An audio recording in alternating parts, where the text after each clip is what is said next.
Puntahan ko po ang inyong pagkakatalaga kay bagong PNP Chief General Si Nick Torre. Torre. Personal choice niyo po ba yun, Mr. President? In terms of the police, isa lang ang iniisip ko, that people are safe. Now, it's like Caesar's wife. You're not just safe. It's not sufficient that you are safe. You must feel safe. Even if the statistics are telling you crime rate is down, drug seizures are up, that's not enough. People should feel comfortable to walk in the night around their neighborhood, that they can send their child to the sari-sari store. Yun ang kailangan. Kaya ginawa namin, and I saw si Nick Torre is effective at that. And so that's why we, in the end, we chose him for PNP chief. As a matter of fact, very soon after he assumed the position of chief PNP, we instigated already this new program of Cops on the Beat.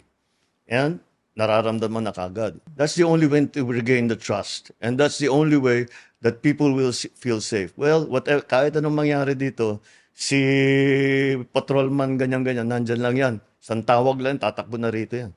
Yung 3-minute or 5-minute 911 na dapat That's what we're looking for. Ano pa po ang inyong marching orders kay PNP Chief General Torre? We still have a drug problem in this country. Siyempre, pumapasok pa rin yung sabu. So, sabi ko, continue pero yung hulihin niyo yung malalaki. At saka puntahan ninyo yung kung saan pumapasok.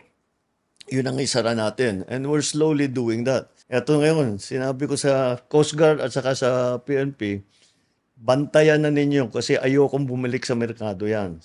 Sirain na ninyo kagad as quickly as possible and make sure na nandoon kayo para pag sinabing so many tons, ilang tonelada, yun talaga ang nandyan. Hindi nababawasan. Bilangin ninyo ng gusto, tapos buhusan nyo ng gasolina, sunugin na ninyo.